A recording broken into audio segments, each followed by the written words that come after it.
I just had a desire and hunger to do something. Uh, I had the sincerity to come out with whatever was required of me, to come out every time and be very consistent with that. But then I have a very strong belief that, and there was a song which kind of went like this: that good luck, bad luck are waiting in a line. Nothing lasts forever, right? I mean, if you are in a difficult situation, it won't last forever. It will go. The realization that turbulent times don't last forever is just using a few minutes a day to just meditate and or read the Gita or just think about what matters to me in life. My views is that I want to continue to do things which not for the love of money, but for for where I can make an impact. I can move an industry, change an industry, create a brand, create leadership.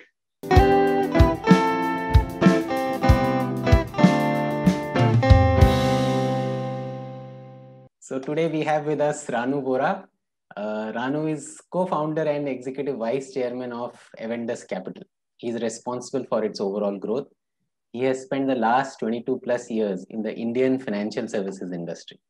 And they started operations from a small office above a garage in 1999.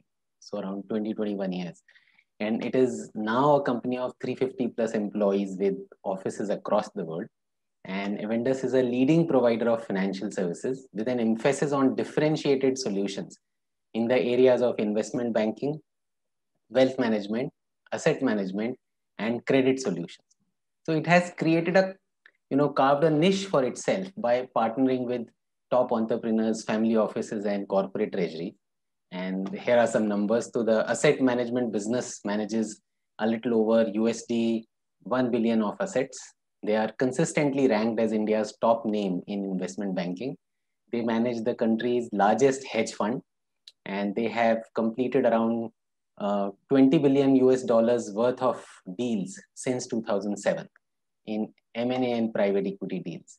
So Avendus also runs an exceptional wealth management business for India's ultra HNIs, and recently they got an award of Best Independent Wealth Manager, India Domestic 2020 by the Asian Private Banker. Ranu holds a MBA from the Faculty of Management Studies, Delhi, and a BTech in Mechanical Engineering from Indian Institute of Technology, Delhi. I have the privilege of being in the same hostel as him, Karakoram Hostel, in the period 1988 to 91 at IIT Delhi. So thank you, Ranu, for joining us. Oh, it's an honor to be with you, and not just to talk about the journey, but also to be kind of connected in this way to a former person from IIT. So as I shared with you, this show is focused on learning through stories. So real life stories, kisse kahaniyan. Okay, so tell us a bit about your personal life journey beyond all these professional accomplishments. So I think the personal journey for me starts with my childhood in a place called Karnal, which was not too far from Delhi. Parents were teachers, I come from a family which is a true Indian small city middle class background. And the childhood was mostly, trying to see, how best I could make something out of my academics. I had very few interests actually outside of academics. And my idea was to excel, and I knew that at some level I could study until grade 10 in Karnal, and then I would have had to probably go out of the city to maybe New Delhi or Chandigarh to do my higher education. But childhood was also about, as happens in small cities, building good, strong relationships. And that's the formative time when your value system gets established, your moral compass gets aligned, and at some level, you try and kind of see what you should do as an individual, how you should set your vision. So one of the things which I say is that as a child, one always had a view coming from a very simple, humble kind of a background that I needed to aspire to do something more, right? Okay. I still remember we did not have a kind of call it a two-wheeler in the house until the mid 80s. We didn't have a television set in the house till long. I remember we didn't have a telephone set in the house till the mid 90s. Or and I know I had to call my neighbors to connect to my parents because they didn't have a phone at home. So I think it was as happens in it was probably a story of just trying to aspire to do something exceptional. Um, and in that manner, the academics helped me get to a certain point where I was fortunate enough to join our common alma mater, IIT Delhi. And interestingly, when I got to IIT Delhi, I also had an offer from the local National Dairy Research Institute in Karnal. Okay. And there was a big debate in the family on whether I should join IIT or there is a school of thought in my family led by my maternal uncle that I should probably do service to the country through joining the Dairy Institute and helping. So as I did not even think twice, I said I have to go to IIT. And obviously kind of a decision which was very obvious. Actually, if I joined the National Dairy Research Institute, it would have been very different from what my intuition was telling. But so was the time. So was the time at that stage. If I had joined the National Dairy Research Institute, I would have probably taken a social cause. I would have probably gone down to the grassroots agriculture or dairy industry. IIT threw me out in a very different category altogether. After I went to IIT, actually before that I was in Delhi Public School, Arkipuram. So it was my first exposure to what life in a big city is. I was, and all along, I was fortunate enough to get some good leadership positions, both in the school where I was a head boy or Delhi Public School where I was the vice head boy. The leadership positions again inculcated a sense of how to kind of, carry my team along, build responsibility for myself, accountability for myself in several situations. And it puts you in a position where you have to think for others more than you think for yourself. So I think all of those things were cultivated. I also had, I remember, a hostel proctor at that time who was a sports enthusiast. So very reluctantly, I had to kind of practice and get into doing regular exercises, sports. How I kind of curse myself every time I had to get up in the morning to kind of do that. But I would say Delhi Public School was a great experience. I met some of my friends there. Some of them came to IIT with me, and then IIT Delhi was a lot of fun. So I think the childhood pretty much went into academics with very little to show outside of that. So I have this question that if you were in Karnal till 10th, did you say that, and then shifted to DPS? That's right. That's right. So I think from a small city to DPS and becoming a head boy kind of a position. So what made that happen? See, it's not very easy to even survive in a city or that kind of a school. So what made that happen for you?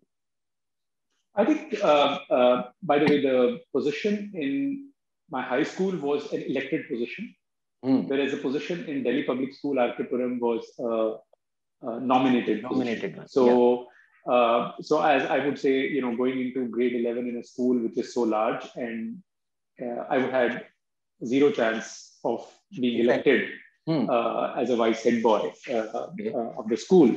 But they had one nomination used to typically lie with someone who headed the hostel in Delhi Public School, Arkipuram, and that nomination came to me. They had, I think the perspective which I think people saw in me was that I just had a desire and hunger to do something. I had the sincerity to come out with whatever was required of me, to come out every time and be very consistent with that. So I think that is probably what helped me. It's a black box in terms of why I was nominated versus someone else. There were a lot more capable people than I was. So I think it was not very clear to me, but yes, it was good to be in a different environment, and also in that environment to be able to kind of do some service for the school. Okay, so let's stay with the childhood. What would you call as your biggest childhood challenge? I think the biggest childhood challenge was coming out of my own kind of complexes. I think we had a fairly diverse group of people in Karnal. There were kids coming from business families. I used to go to their house and just see for myself what life for them meant. I still remember, it was very easy for them to buy comics. Rubik's Cube at that stage was a craze. Casio watches were a craze at that point of time. And I still remember I could not even think of those things to buy. So there were certain complexes. Also, at some level, when I went to the city, I think there was a complex that how would I kind of, from a smaller town, make my impact in a larger city, in a much bigger school. But I think as you know, what happens is that you typically, the moment of truth, whenever the moment of truth comes, when you face the situation, that's when you have to decide whether you want to go with it or you want to still have those complexes with you. So at every stage, I think I crossed one of those things, which was a demon in my mind. I killed one demon at every stage. I proved to myself more than anyone else that I could do this, I could do that. And so for me, it was an experience where it helped me build my own confidence and ability in myself, that I would be able to evolve to whatever stage I was put on. So what would you call as a key milestone in your life as a leader, or a proud moment kind in this whole journey? There are many probably, but which one stands out for you? I think there will probably be several such points of view where the leadership, I think from my perspective, I think the fact that, when I went from, I assume your question was more with my broader life and not just with the childhood part of it. Yeah, broader life. The broader life. So I think I call a few milestones, and your question was more specific on the leadership related milestone. I think life has put me into certain situations where, where the leadership had to be kind of, it was not something which was ingrained in me, it's something I had to learn along the journey. Okay. So when we started Avendus, my fellow co-founder said I should be the CEO of the business. So that was baptism by fire. Having had all of 4 years of experience in my earlier jobs, to then be in a position to take some very strategic decisions was a great kind of a gulf to kind of. Then the other part was when third-party investors started backing me, and backing our team and backing our group and my fellow co-founders in just. That was a big validation. It actually gives you a wonderful high at that time that you have, other people who believe in your vision and are willing to stick around, not just for a short term, but for a long term with you. So, in fact, one of the first investors who I met at the time when we raised money for Avendus actually is still an investor. He's not sold a single share. It's Godhwani family in US. So it's a journey of 21 years and they've not sold a single share. So in some manner, that to me is a validation that we not just as a leader, the responsibility is not just getting your team in, but getting them somewhere, right? So I think in some manner, with the cycles, with the investors, with our team, just taking them from point A to point B is a milestone. Okay, so my next question is about, so from outside we see the true, let's say the tree and the fruits and the success. But I feel that below the tree, the soil and the roots are extremely important. So can you explain what goes on in your head? What is the narrative? And how have your inner thoughts worked for you when you are dealing with anything in life? I think, to me, I'm a sum total of my values. And for me, what is important is um, I can be perceived sometimes as a purist. I can be perceived as an idealist. My parents and my family held a very high moral ground for most situations. In a market, in an environment where they could have taken shortcuts and done things. They took the longer path, but the path which is in some manner the right path. So in that has always kind of, whenever I'm in a dilemma, whenever I'm kind of just thinking about things, that's something which just sets my direction for me.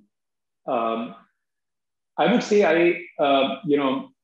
the other part about me, which is at the root of what I am, is that inherently my mind averages out things, right? So it's a concept which sometimes you have to compensate your lack of something by something else, right? So I have kind of in some manner tried to compensate you know a lot of things which I didn't have by absorbing as much as possible from people. So when I spend time in environments where I'm talking to people, I actually kind of tend to listen more. I try and tend to absorb a lot more from the discussions. And that has kind of, shall I say, I'm a good sponge more than anything else. And a good sponge retains more. So I've tried to retain as much as possible as I have kind of dealt with people. And, it's amazing. If you keep your eyes and ears open, you could learn from whoever you want to. There are there are quite a few times when I have learned from my colleagues, I would say freshers who kind of either came into the college or from people who actually joined us in Avendus as kind of straight out of business schools. So I've learned from everyone. I've learned from kind of in some manner my previous bosses. So I think that's where I kind of try and say I try and absorb things well. And after that, it is just about how do you apply the same learning in situations. And the one thing which again is a bit of an eccentricity is that uh, there are events and things which I can do, and there are things which I cannot do. So I'm more a binary person. So if you put me into something which is highly administrative, routine, boring, I think you will get negative outputs from me. If you put me into something which is more positive, creative, you would get more than what you expect from me. So in some manner, I do tend to have these kind of extremes, and depending on the perspective of who gives me work or who is expecting what from me, the outcomes could be very different. So that is something which kind of stays with me is a handicap at heart. I have to kind of overcome different points of time, and I have to force myself to sometimes do things which would look like routine or chores to others. And so any example or a story you remember from past where you this listening, absorbing worked very well for you? Any kissa by any chance?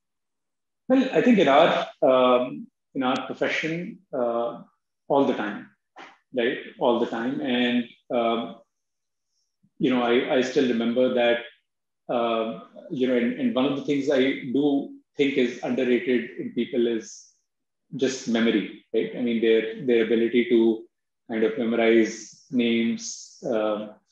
So while I kind of am a bit poor at memorizing names of people, and very often I forget names, but there is a certain inherent memory shell in my brain which stores numbers. Mm-hmm. And it's odd that kind of thing always comes out. So I remember meeting a gentleman, a business colleague, after 10 years, and he there was some discussion around a cell phone number, and I just blurted out a cell phone number, which I remembered from like maybe our discussions from 8 to 10 years back. So, there are things pertaining to what this person liked or didn't like, the environment where we met, the drink we had, to simple things like the special interests of this individual. I still remember a case where there is someone who had mentioned to me that he is this person was a fan of Harry Potter books and memorabilia, and I still remember going somewhere into a very special place where such I could get something, and instantly I could feel that this is something special I could take for this individual because of what I remembered from my discussions, and everyone sometimes has their own interests and hobbies.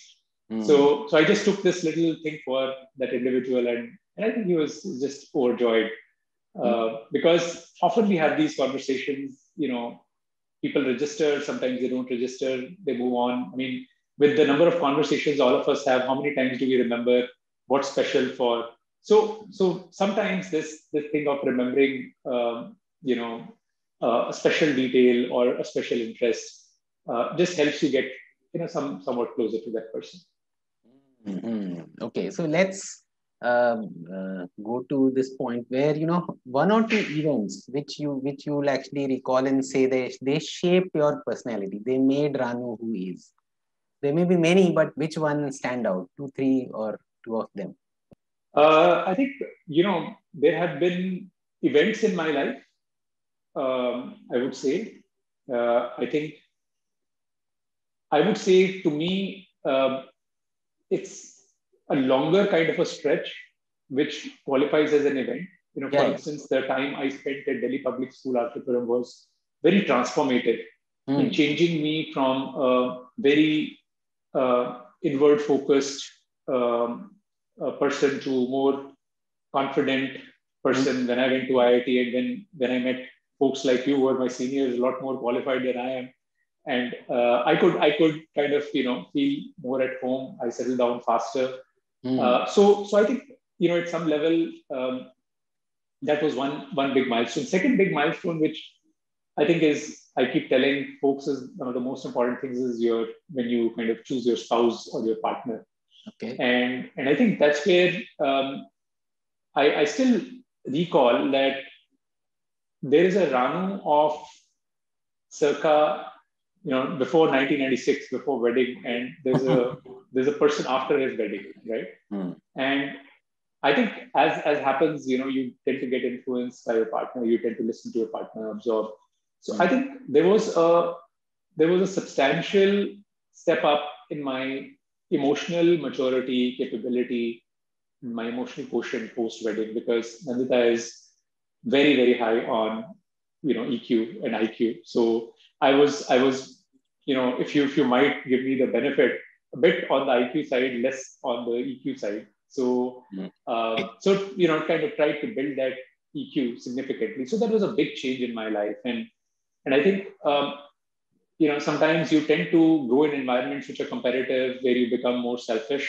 I think my years post 96 have been a time when that needle moved somewhere from the selfishness kind of extreme to more like a middle part, and not selfless, but a middle part. So I think that was one event. I think there are others which I think I can recall, which were fairly substantial. For instance, the day we sold Satyam was a very big event in my life, because in less than 100 days, fewer than 100 days, we were able to sell a company which was ridden with all kinds of allegations, issues.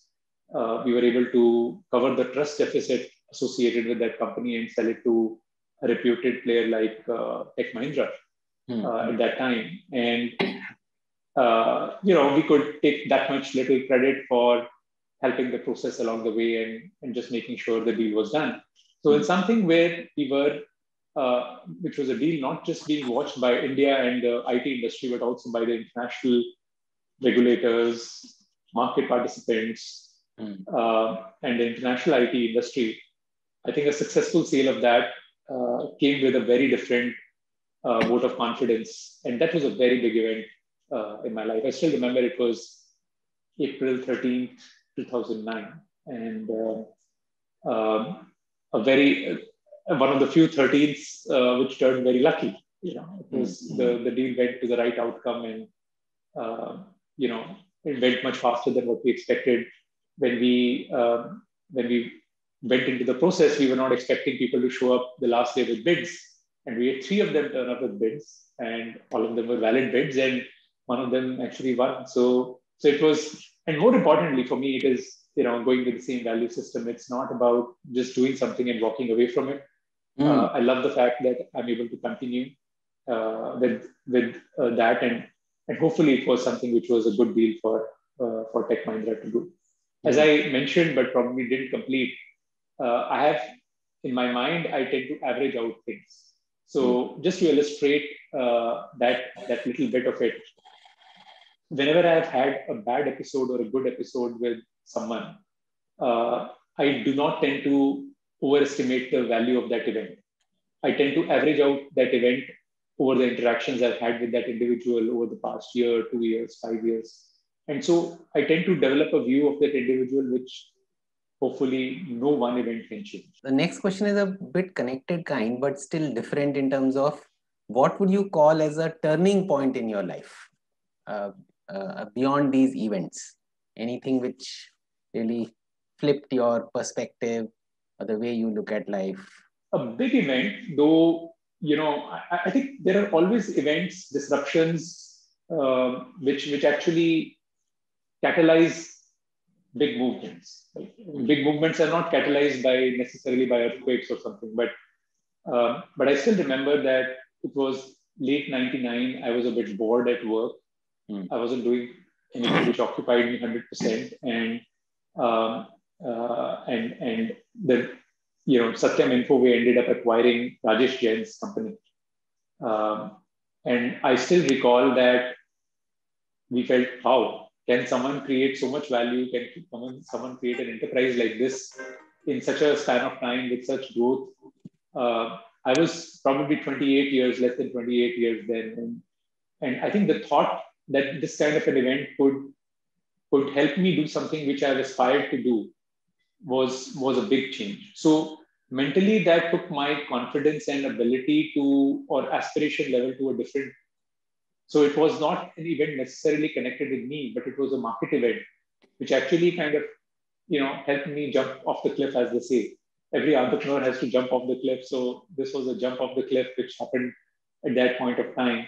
And it was a big milestone. But, you know, none of this comes through unless you find the right partner. Just as in my personal life, I was able to find two fellow co-founders, you know, Gaurav and Kaushal, who actually kind of in some manner were the big turning point in my life. I've learned so much from them over the past 2 decades.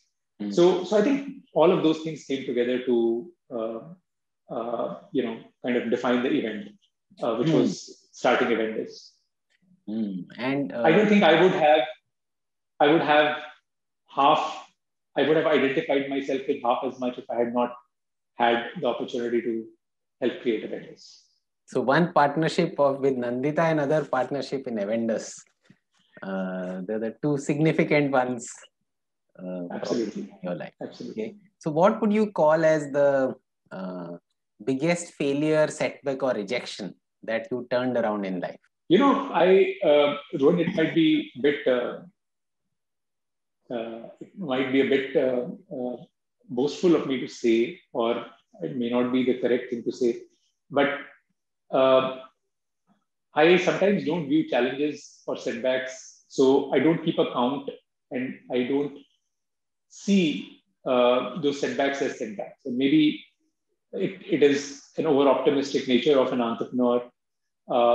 So when you ask about challenges, there are so many things which come to me, which could be challenges, etc. But I think, you know, I consider myself just to kind of put it, I think I still feel we could have done a lot more with the vendors, and we can still do much more with the vendors. And I think we just are in an environment where, and we made more mistakes than we should have. So as a net result of that, while it is not a setback, I think there are businesses which we started which we could not hold on to and do very well with. So it is those outcomes which sometimes I feel, for instance, we started an institutional equities business way back in 2007, which we had to sell in 2011. We did a horrible job at it. We just didn't do it well. And so was it a setback? Of course it was a setback.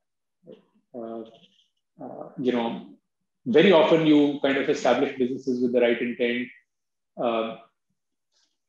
But nothing kind of troubles me more than going wrong on choosing of people, right? For instance, without kind of going into more details, there was this one individual we hired to head a certain business, and it was a very short, sweet association of a few months, and it's gone. We just went terribly wrong, and maybe he was wrong and I was wrong in the choice of people, and it had negative impact for the organization. Right? So I think that would qualify in my mind as a setback. Another setback we had actually, which we were able to, I still remember we were discussing a funding round in 2007, and there was a part of our team which decided to kind of, go out on their own and start a new business. Our funding round fell through. But in the year after that, we were able to close a fresh funding round at better terms, and just we were able to use that setback or challenge to be smarter about what we needed to do and come out much stronger. So again, these are all kind of areas, setbacks, areas which I think we tried to kind of come out of and build well. In broking, we came out of that experience saying maybe we didn't, we should invest our energies behind other businesses, and that's what we ended up doing finally. So we sharpened our focus after that setback. With the loss of the team in 2007, we just sharpened our focus on how do we rebuild ourselves, and we were able to do it successfully and go to a multiple of where we were in 2007. So in hindsight, one sometimes perversely wishes that those failures should have happened, because if they had not happened, I think we would be fat, we would be obese, we would not have made the changes we did. So yeah. That is an interesting way to look at. So what would you call as the most difficult conflict or dilemma you faced, and how did you tackle it? Most difficult decision of your life or most difficult conflict?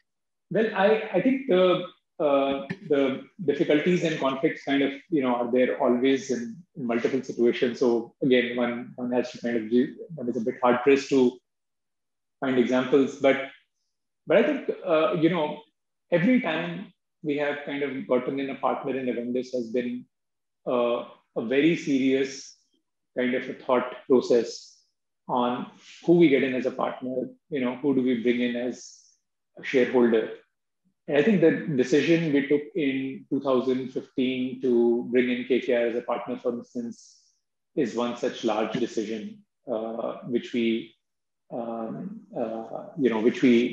took. So now that involved a very big decision. I mean, we were bringing in a partner who would not just be a 5-10% shareholder, but a majority shareholder in Avendus, right? And a majority shareholding comes with its own commensurate, image, perception. KKR, of course, is one of the best brand names out there in the world of private equity. So at one level, it was a validation. At another level, it was a huge mental kind of a question for me in terms of, whether I should cross that chasm or not. And I think, with discussions with my, kind of fellow co-founders, others, we took the right decision. We brought them in as a partner and have had, good 5 years with them since. So my another question is, what has kept you anchored in turbulent times? As you said, there will be many turbulent times you've seen. and some examples you also gave.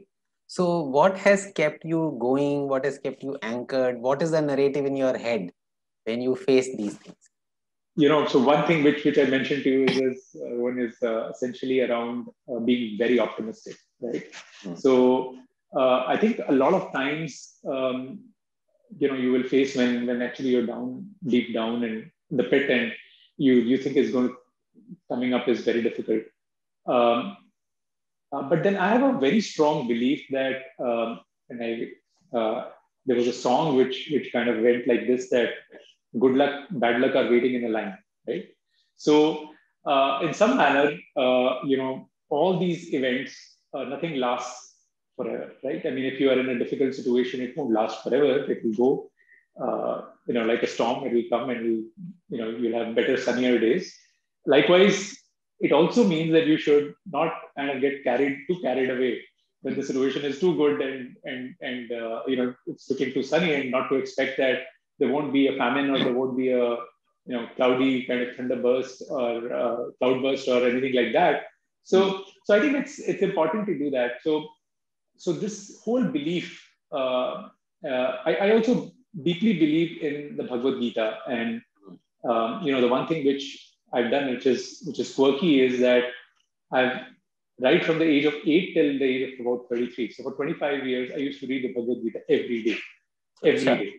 So it was a long streak. I tend to build such long streaks of habits very often.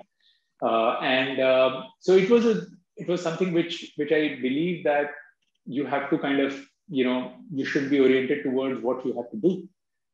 And not to be too worried if the outcomes are failure, because the law of probability says that at some point of time, you keep doing things, and it will have to be interspersed by periods where you will get success. And so I think that's what kind of carried me in turbulent times. The realization that turbulent times don't last forever. What is that any unusual or absurd activity or hobby that you have or you love? I can name a few.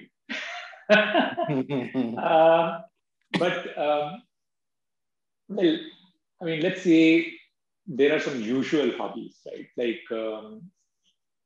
there are things pertaining to, I would say, my running, which has become a part of my life, which I picked up very late in life. I picked up running when I was probably 32, 33 years. And I was overweight, and one fine day, Nandita said, go onto the treadmill and try running. So I've been running since that time. So I think there is running which is not unusual by any yardstick, though Nandita might think otherwise. Getting up at 4:30 virtually every day or every other day is unusual.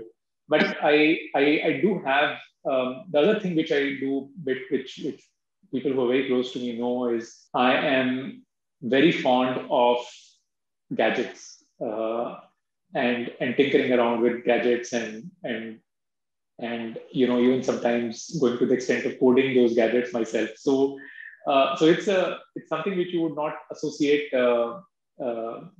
if you had just met me a few times, but that's something which has been a habit for some time. These are not mechanical engineering gadgets. No, not at all.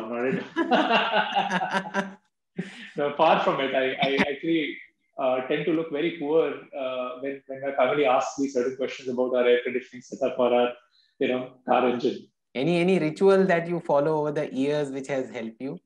One Gita you said, reading Gita. Yeah, so I think the ritual which has really helped me, and I still feel I should somehow get back to it, is just using a few minutes a day to just meditate or read the Gita, or just think about what matters to me in life.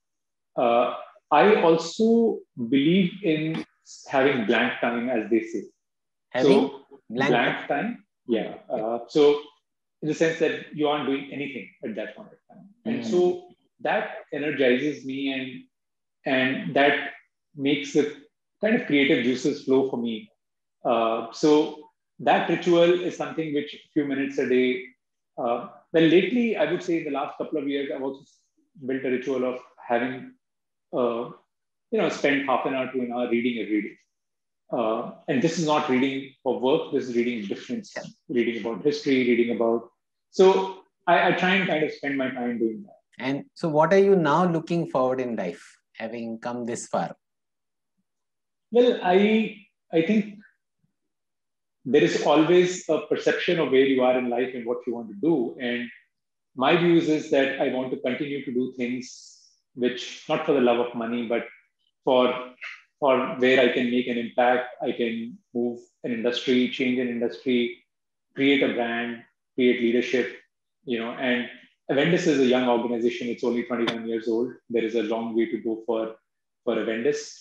But I think we have a real opportunity here, sitting at the intersection of technology and financial services, to be able to do something exceptional.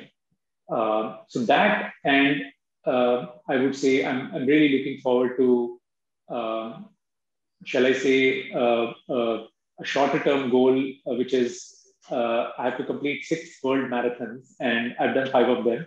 So the only one pending now is Boston, which I waited very long because of the pandemic. It was shifted. So I'm hoping that I will be able to complete it this year.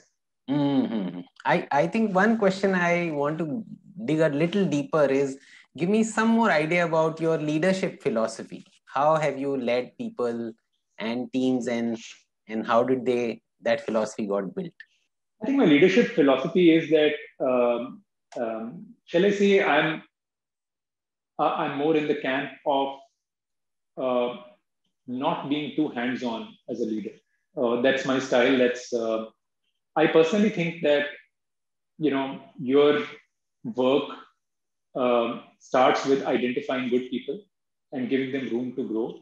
And the more you take decisions for them, or the more you kind of go in their face and try and, I would say, just try and second guess them, or try and kind of move their thinking around, or trying to change them as people, the more disservice you do to them and their future. So I'm in a camp where I feel that the moment you realize that someone is an individual who learns, grows, coachable, then you should give room to that individual. And people will make their own mistakes, learn from them. However much you might guide them, counsel them, they will make that mistake, and that mistake is important for them to make. I'm also a person who believes strongly in carrying people along, even if it means waiting longer to take a decision. So that's the second part. And the third part which is kind of in some manner, so I was a bit more kind of control oriented kind of a leader, earlier. So I've kind of evolved along the way. I personally think that leadership is also about having fun. Right? If you, life is too damn serious. It's, there's so much kind of happening all the time in everyone's life. If you kind of in some manner do something which will kind of put people in a different sphere, again, in terms of seriousness, and don't lighten it for them by adding that touch of humor and making them see the lighter side of things, that then people will, after a point of time, get demotivated. So I think it's about how do you help people carry on much longer in doing what they're doing. And that to me has to happen by having, kind of lots of fun, interesting discussions, broad kind of creative ideas, throwing around creative ideas at each other. And most importantly, not judging each other too. Another, a question which I want you to specially address is, a lot of people may say that, okay, these are the institutes you went through, FMS and IT, etc. Can you decouple the institute from leadership? In the sense, because there would be many people watching this video who may not have that background. So I don't want it to generalize that background was a big component. It might have contributed, but how would you separate or decouple this? I think to me, every degree, every college education is an opportunity for you to evolve yourself as a human being and as a learner. We both went to IIT Delhi, and I don't think I found better education on problem solving and, having spent time with people, all who are equals or much higher than where you are in terms of you as in like I am in terms of capability.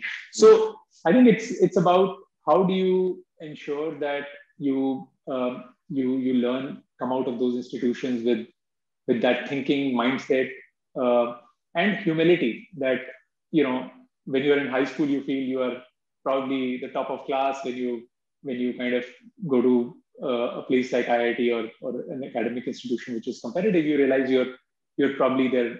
A lot of people who are much better at doing things. So I would say, each of these institutes provides you with an ability to show your leadership capability, and in my mind, every event where we got together as friends, everything where we got together as a group, as a community, were opportunities for us to, kind of demonstrate our leadership in one form or the other. Because every time you have a group and something has to be done, someone has to be the leader, right? I mean, how else will you do that activity? But if you decouple the institutes and say, well, what would you have been? I hate to say it, but I'm not sure who I would be. I would have also reached, technically there are different paths to the same goal. But this has been the most enjoyable path, let's say, to get to this goal. So the institutes have added to the, as they say, the means and the ends. I mean, they've just added to the journey. They made the journey a lot more exciting. So rather than travel to the beach, via a desert, we're traveling via a shaded, forested area, which is so much better. Very interesting. Okay, so last question to you is, what advice would you give to a smart, driven leader or an entrepreneur? I think the only advice I would give is that evolve, evolve, evolve. I think to me, the reason we become better at things is because we realize that as environment changes, unless we evolve, we are toast. And that's how the humankind has moved. That's how leadership also moves. So unless you evolve as an individual, you add things to yourself every couple of years, you will also be toast. It's time kind of is a very big teacher. It kind of puts everyone to their place very soon. So learn to evolve, learn to and don't be too hung up on using all the things you used in the past for future, because experiences that matter, but what matters is what counts at that point of time and what decision you take at that point of time and why you take that decision.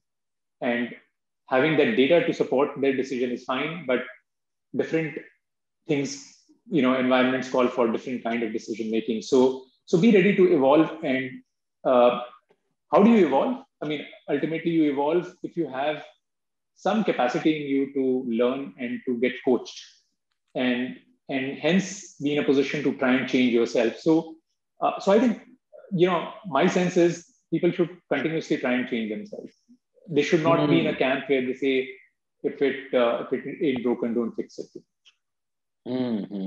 So thank you very much. I think the lessons on observing and listening, and then continuously striving to change rather than people forcing you to change. So I think changing yourself consciously and evolving, and this good luck, bad luck song. And I think a whole lot of things which you shared, I'm sure it's going to be a very useful and inspiring episode for all the audience. So thank you very much for your time. Thank you very much. Thank you.